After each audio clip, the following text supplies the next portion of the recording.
Oh, guy, this is another DIY, but it's a big task. What you see here is a bunch of kitchen cabinet door that I had removed from the kitchen, and these doors are stained with brownish color, cafe, whatever you want to call it. And now we're going to change the color to something like lighter blue. But first, I need to paint them, cover them with primer to cover the dark wood. And these doors are now hung by the clothesline. These clothesline go into this knob where the handle was mounted before. I removed them and passed the clothesline through them. I separate them to space where I can walk in between without getting myself caught.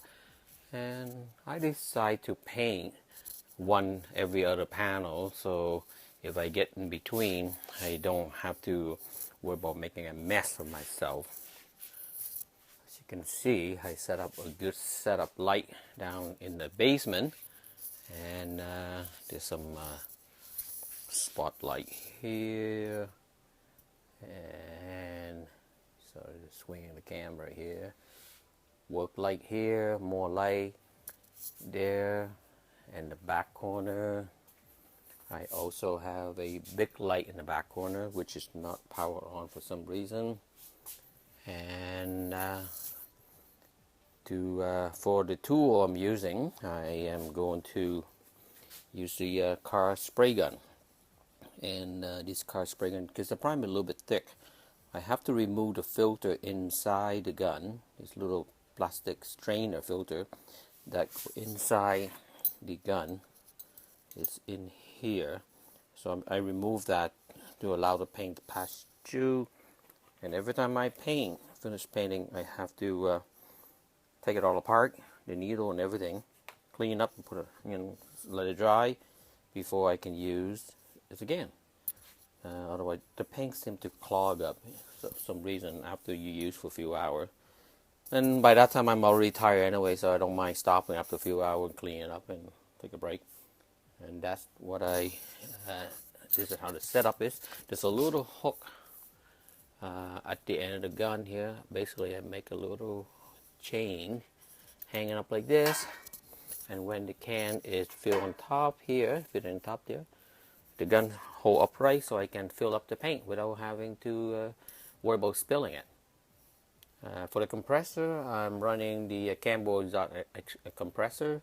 I'm running at 180 to 100 psi to push the paint. That's a bit high, but that's the only way I can get the primer out. The paint is slightly thinner, so it'll go a lot easier. But for the primer, it's thick. And here is the primer. I'm sure you can see it. It's so white that the contrast doesn't catch, but it's nice and smooth. But you need to slightly smooth it out and then put a color on afterward. Here's the color of the door before. Slightly sand it a bit, scrub off here, clean up, and the primers are going to go back on.